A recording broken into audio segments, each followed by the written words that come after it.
2019 ලක්ෂ 12ක් දැම්ම වෙන මිනිස්සෙක් account එකකට. හරිද? ලක්ෂ 12ක් දැම්ම කියන්නේ ඒ කියන්නේ උනේ ඒක වරුස්සට ගෙදරට කිව්වේ අවුරුදු දෙකක් විතර ගිහිල්ලා මම ඒක කිව්වේ. ඒකට මම ඒක කොහොම හරි මේ බැලන්ස් කරගත්ත වැඩේ. මම ඔය පෝස්ට් එකක් ඩිසයින් කරා. මම ජීවිතේ ගැහුවේ එක පෝස්ට් එකක් කිව්වනේ. ඕකත් තව හේතුවක් ආයේ කවදාවත් පෝස්ට් එක ගන්න නැති වෙන්න. හරි. ජීවිතේ ගහපු පළවෙනි පෝස්ට් එක 2019 ගැහුවා මේ ඔය නුගේගොඩ පියවල අපි යලව කළුසුදු පෝස්ට් එකක්. දිවෙනේ ලාභාලතම රසායන විද්‍යා ගුරුවරයා කියලා ගහපු එක. අර මෝඩම එක මම කරපු ජීවිතේ කරපු මෝඩම ඇඩ්වර්ටයිසින් වැඩක් එක. මේ මොකද්ද කියන්නේ ඔගේ බලන් දෙන්නේ නැහැ නේ. එහෙම නිකන් සිරිනරඹණ්ඩ වගේ හොඳයි ඉතින්. මොකද්ද ලාභාලතම රසායන විද්‍යා ගුරුවරයා කියලා. ඒ කාලේ ඇත්තට මේ ගොඩක් පොඩි 2019 කියලා කියන්නේ. එතකොට මේ ඒකේ පෝස්ටරේට අදාළව ඩිසයින් එක හදාගන්න දාන්න ඕන නම් එකට ඌත් අර උපරිම කපටි එකෙක්. හරිද? ඒ කියන්නේ දැන් අර ඌ ගැන විස්තරේ අහලා තියෙනවා මම දන්නවා. එහෙම ගාණක් නැහැ. මම දැන් එදා මට සල්ලි දාන්න වැඩ දෙකක් තිබුණා. එකක් අර පෝස්ට් එකේ ඩිසයින් කරන එකට සල්ලි දාන්නත් තිබුණා. අනිත් එක ඔය මොකක් හරි වාහනයකට අදාළව ගෙදර මොකක් හරි එකට සල්ලි දාන්න කියලා. ඒකත් මම පඬිතුකමට මම දාන්නම් කියලා අරගෙන ගියා. හරිද? ඊට පස්සේ ලක්ෂ 12ක් කියන ඒ කාලේ ඒක විනාසයි. හරිද? ඒ කියන්නේ ඒක ආයෙ රිකවර් කරගන්න බැරි වුණා නම් ඉවරයි. ඒ කියන්නේ මම දන්නේ නැහැ මොනවා වෙයිද කියලා.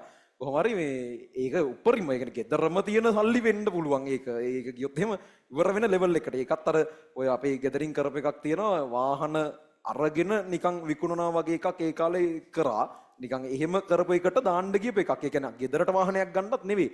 මොකක් හරි අරගෙන විකුණන එකක්. ඉතින් ලක්ෂ 12කට මොකක් හරි එහෙම එකක් වැඩ. මම දන්නේ නැහැ හරි සිද්ධිය මොකක්ද කියලා. කොහොම හරි එහෙම දෙයකට දාන්න දීපල්ලි වගේ. දැන් මට දවසේ සල්ලි දාන්න ඒවා දෙකක් තියෙනවා. මම account numbers දෙකක් එතකොට මම අර ෆෝන් එකේ notes වල දාගෙන තියෙනවා. ගාන්ට මාරු කරලා වැරදිකට දැම්මා. ඉතින් ඒ කියන්නේ ඒ තියෙන details එක ඔක්කොම බලලා වැරදිකට දැම්මා. ටික දුරක් ගිහිල්ලා තමයි මට නිකමට හිතුණා මම දැම්මේ වැරදිකටවත් දන්නේ නැහැ කියලා. බලද්දි ඔක්කොම හරි වැරදි එකට දාලා තියෙන. උට කතා කරලා කිව්වම ඌ අර එන අර ෂේප් කරන ටෝන් එකේ හරි මන් දාන්නම් එහෙම කියන්නේ අර කිසිම අවුලක් නැති ලෙවල් එකට කියලා ඌ සල්ලි අරගෙන හරි. ඒ කියන්නේ මම උට කිව්වේ වෙලාවට අයියේ සල්ලි වගේක් වැටුණා මේ වැඩිපුර පොඩ්ඩක් මේ ඒක බලනවද කියලා. මම ගාණක් කිව්වේ නැහැ මොකද මම දන්න ලක්ෂ 12ක් කරනවා කිව්වොත් ඌ ආයේ කතා කරන්නේවත් නැහැ ෆෝන් එකේ. එතනින්ම ඉවරයි. ඊට පස්සේ සල්ලි වගේක් වැටුණා මේ පොඩ්ඩක් බලනවද ඒක මොකක් හරි ආයෙ පොඩ්ඩක් රිෆන්ඩ් කරලා දෙන්න පුළුවන්ද වගේ ඇහුවා. ඊට පස්සේ ඌ හරි මන් දෙන්න දැන් සිකුරාදා දවසක් හරි සිකුරාදා මං හිතන්නේ බැංකුව අහනවා ආයි සඳ තමයි පටන් ගන්නෙ. ඒතර අර උපරිම ෆුල් විනාසයි. මම ඉන්ඩිවිජුවල් ක්ලාස් එකකට ගමන් හිටියේ. ඊට පස්සේ මම ඉන්ඩිවිජුවල් ක්ලාස් එකත් කතා කරලා නතර කරලා මේ දැන් මේකට මොකද්ද කරන්න කියලා බලනවා. ගෙදරට කියන්න බෑ ඉවරයි. කොහොම හරි ගෙදරට කියන්න නැතුව වැඩේ බේර ගන්න විදිහක් තියෙනවද කියලා බලන්න අරෝට කතා කරාම උගේ ටෝන් එකෙන් තේරුණා කියන්නේ අවුලක්ම නැති ටෝන් එකක් හදලා මේ ඔය නොදී ඉන්න තමයි උත්සාහ කරන්න කියලා තේරුණා.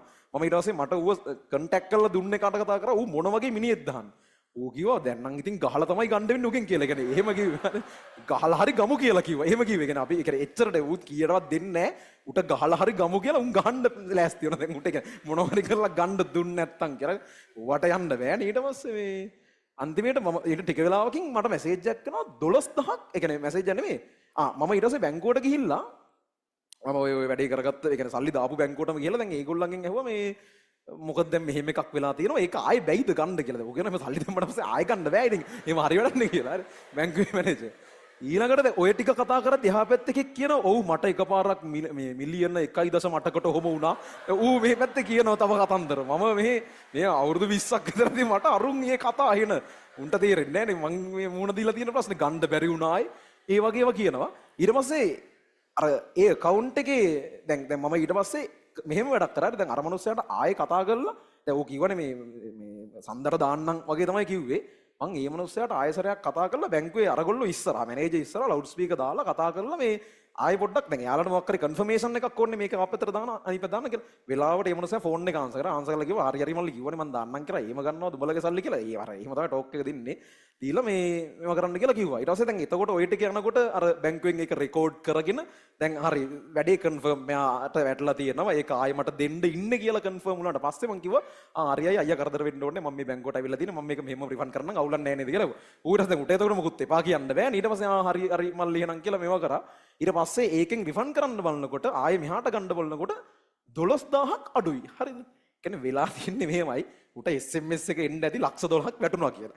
ලක්ෂ 12ක් වැටේ කියලා හිතන්නේ නෑනේ. ඌයි 12 දකින්න ඇති බින්දු ටිකක් දකින්න ඇති 12000ක් කියලා හිතන්නේ ඇති 12000ක් ඌ බැංකුවෙන් අරගෙන කොහොම හරි. ඊට පස්සේ දැන් ප්‍රශ්නේ කියන්නේ ඒ account එකේ රුපියල් 1000යිද කොහෙද තිබිලා තියෙන්නේ? හරි 1000ක් හරි 2000ක් හරි තිබිලා තියෙන්නේ.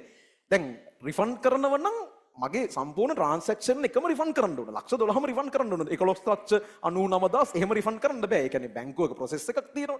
ඊට පස්සේ මම ඒ කියන්නේ වෙන බැංකුවකට ගිහිල්ලා මගේ account එක තිබ්බ රුපියල් 11,000ක් අරගෙන ඇවිල්ලා අර account එකට ආයෙ උට දාලා ලක්ෂ 12 රිෆන්ඩ් කරා. ඒ කියන්නේ ලක්ෂ 12ක ට්‍රාන්සැක්ෂන් එකක්ම තමයි රිවර්ස් කරන්න ඕනේ. එහෙම එකක් නේ උනේ. මං එතන මට පාඩුව 10,000ද 11,000ද කොහෙද ඒක කමන්නේ ලක්ෂ 12ත් එක්ක ඊට පස්සේ ඒක රිෆන්ඩ් කරගත්තා. ඒ කියන්නේ එහෙම වෙලා තියෙනවා. හරි.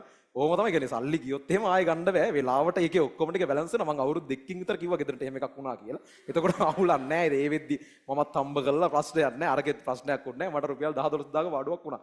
ඕම සල්ලි මේව කරගෙන තියෙනවා. අපිත් එපා කියලා කිව්වට ඒකට එච්චර දාන්න එපා. 35,000 28,000 එච්චර ඕනේ නැහැ. නෝමල් එකේ තිබ්බම ඇති.